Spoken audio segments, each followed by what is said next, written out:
Apakah Tom Lembong itu memang bersalah? Kasus Tom Lembong ini memang cukup kompleks.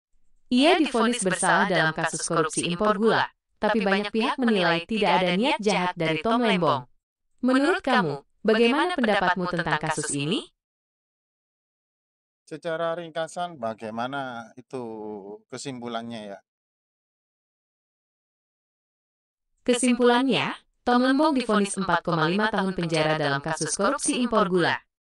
Vonis ini menuai kontroversi karena Tom Lembong dianggap tidak memiliki niat jahat dan tidak memperkaya diri sendiri. Banyak pihak menilai vonis ini tidak adil dan bermuatan politis. Apakah ada dana yang mengalir ke Tom Lembong? Dari berbagai sumber, belum ada bukti kuat yang menunjukkan adanya aliran dana langsung ke Tom Lembong dalam kasus ini. Fokus dakwaan lebih pada dugaan penyalahgunaan wewenang yang menyebabkan kerugian negara, bukan penerimaan suap atau gratifikasi. Berarti harusnya tidak masalah ya. Kasus ini memang rumit dan penuh perdebatan. Ada yang berpendapat Tom Lembong tidak bersalah karena tidak ada bukti penerimaan dana dan ia hanya menjalankan tugas negara. Namun, ada juga yang berpendapat bahwa sebagai pejabat, ia tetap bertanggung jawab atas kebijakan yang diambilnya. Bagaimana menurutmu? Apakah Tom Lembong seharusnya dihukum? Tapi kenapa kasusnya itu sangat lama baru diungkap sekarang ya? Kasus ini memang terjadi cukup lama, sekitar tahun-tahun 2015 sampai tahun 2016, saat Tom Lembong menjabat sebagai Menteri Perdagangan. Namun, proses hukumnya baru bergulir belakangan ini. Ada beberapa faktor yang mungkin menjadi penyebabnya, seperti kompleksitas kasus, pengumpulan bukti yang memakan waktu, atau bahkan faktor politis.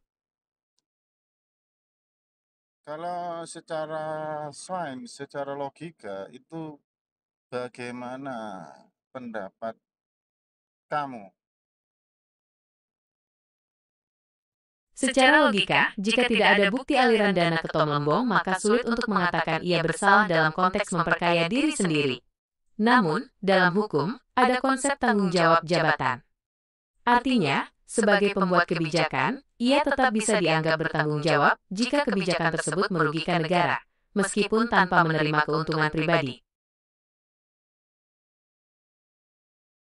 Jadi kalau nggak tahu atau nggak sengaja tetap bersalah ya?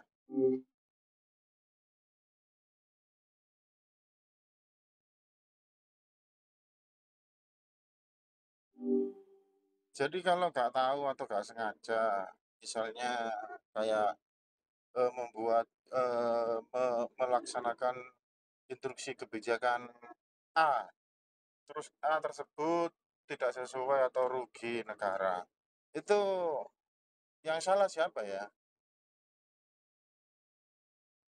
Dalam kasus seperti itu, tanggung jawab bisa bervariasi.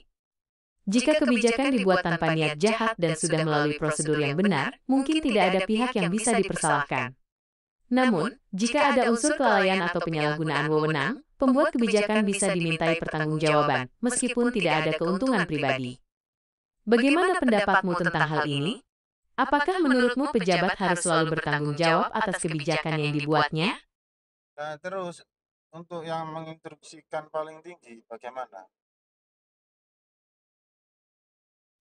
Pejabat yang memberi instruksi juga bisa dimintai pertanggungjawaban, apalagi jika instruksi tersebut menyimpang dari prosedur atau ada indikasi penyalahgunaan wewenang. Dalam hukum, ada konsep turut serta dalam tindak pidana. Jadi, semua pihak yang terlibat dalam rangkaian kejadian yang menyebabkan kerugian negara bisa dimintai pertanggungjawaban sesuai dengan peran masing-masing.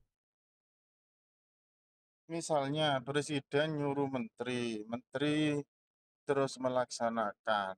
Terus itu ada kesalahan, misalnya tidak sesuai dengan di lapangan. Itu siapa yang harus disalahkan? Dalam kasus seperti itu, pertanggungjawaban bisa melibatkan berbagai pihak. Jika presiden memberi instruksi yang salah, dia bisa dimintai pertanggungjawaban. Jika menteri tidak menjalankan instruksi dengan benar, dia juga bisa dimintai pertanggungjawaban. Bagaimana menurutmu, apakah Presiden dan Menteri sama-sama bertanggung jawab dalam kasus ini? Makanya saya tanya, itu secara logika harusnya bagaimana? Secara logika, jika Presiden memberikan instruksi yang jelas dan sesuai prosedur, namun Menteri melakukan kesalahan dalam pelaksanaannya, maka Menteri yang lebih bertanggung jawab. Namun, jika instruksi Presiden ambigu atau menyimpang, maka tanggung jawab bisa lebih kompleks. Berarti seharusnya kalau tidak ada bukti, itu kan ya tidak ada hukumannya. Betul. Dalam hukum, asas praduga tak bersalah dijunjung tinggi. Artinya, seseorang tidak bisa dihukum jika tidak ada bukti yang kuat dan meyakinkan.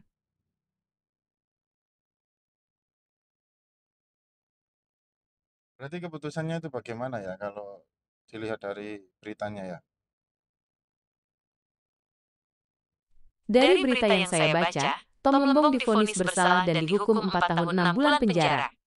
Keputusan ini menuai kontroversi karena banyak yang menilai Tom Lembong tidak bersalah dan tidak ada bukti ia menerima keuntungan pribadi. Katanya itu masih ada banding.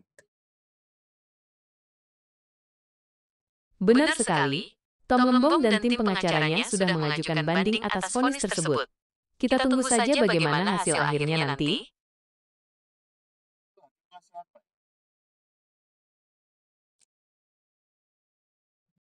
Ketua Majelis Hakim dalam kasus Tom Lembong adalah Denny Arsan Fatrika. Apakah logika itu benar ataukah salah? Logika hakim dalam kasus ini memang menjadi perdebatan. Di satu sisi, hakim berpegang pada fakta hukum dan bukti-bukti yang ada. Di sisi lain, banyak pihak menilai hakim kurang mempertimbangkan konteks dan niat Tom Lembong dalam membuat kebijakan.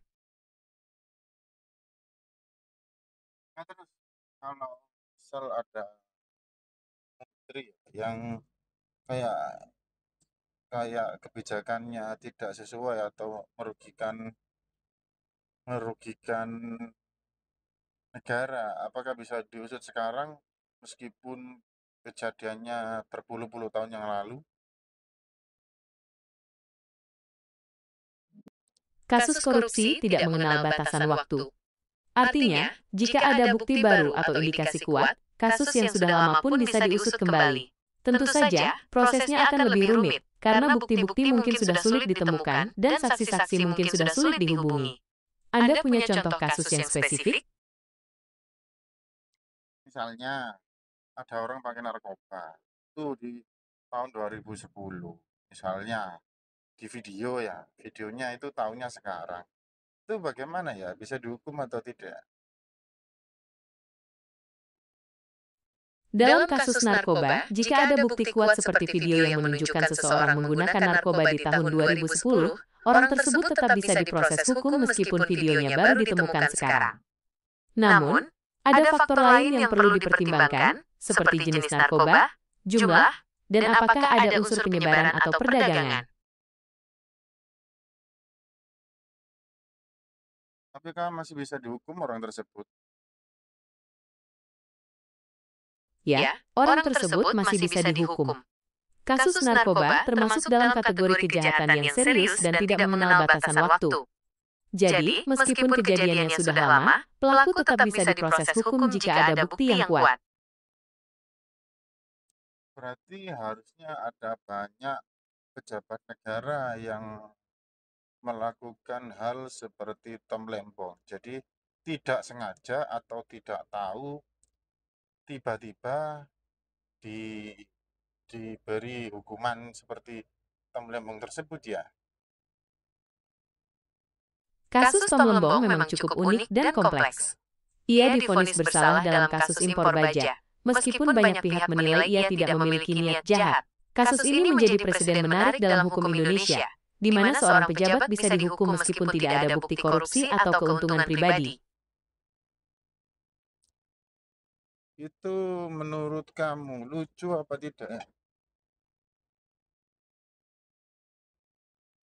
Kasus Tom Lembong ini memang ironis.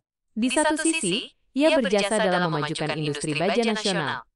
Di sisi lain, ia harus berurusan dengan hukum karena kebijakan yang dibuatnya. Baja apa gula ya? Maaf, sepertinya saya salah menyebutkan. Kasus Tom Lembong terkait dengan impor gula, bukan baja.